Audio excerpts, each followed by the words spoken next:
ছোটবেলায় বৃষ্টি মানেই স্কুল ছুটি আর খেলার লাইসেন্স।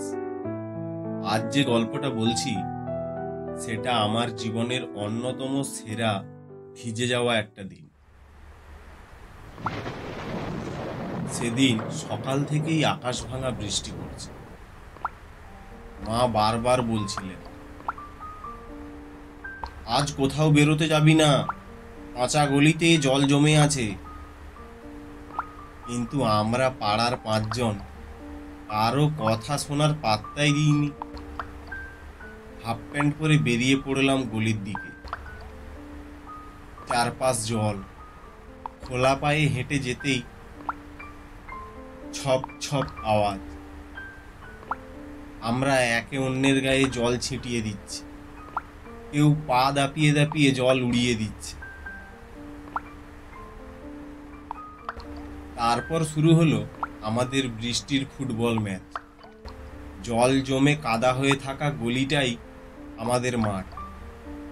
বল গড়াতে না গড়াতেই পা পিছলে আমরা পড়ে যাচ্ছি একে এক। একবার গৌরব তো বলতে বলতেই পড়ে গেল, গোল! আমা! কাদা ও জল মাখামাখি আমাদের সবার হাফ প্যান্ট।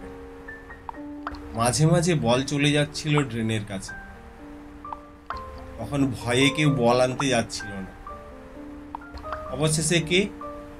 আমি ভীরু হাতে বল তুললাম, আর বন্ধুরা হাততালি দিয়ে বলল, ওই যে আমাদের ক্যাপ্টেন। বৃষ্টি থামার নামই নিচ্ছিল না। মা দূর থেকে বারান্দায় দাঁড়িয়ে চিৎকার করছেন, কি অবস্থা করছিস নিজেদের, জ্বর হবে তো, তখন বিছানায় শুয়ে থাকবি। কিন্তু আমাদের কানে ওই কথা পৌঁছাতো না। আমরা তখনও বল নিয়ে ছুটছি গলির এক প্রান্ত থেকে আরেক প্রান্ত। অবশেষে ঘর ফিরলাম। আমার পায়ের থেকে চুইয়ে পড়ছে জল। ঘরের মেঝেতে পায়ের ছাপ, ভেজা কাদায় মাখা। মা মুখ কষে বললেন, হায় রে, বাড়ি না কাদা খেলার মাঠ? আমি কেমন কুণ্ঠিত হেসে বললাম, মা, আজ সত্যিই খুব মজা করলাম। মা তখন বললেন, এখন তো খুব মজা করলে, পরে যদি তোমার জ্বর হয় তখন কিন্তু দেখে নিও, আমার থেকে ভয়ঙ্কর আর কেউ হবে না।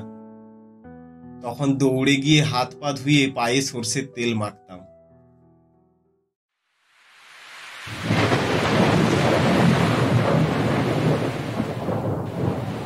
আজ যখন ওই জানালার বাইরে বৃষ্টি নামে, তখন আমি চোখ বন্ধ করলেই দেখতে পাই সেই কাদা মাখা গলি, সেই ফুটবল আর ভেজা হাফ প্যান্টের সোনালি দিনগুলো।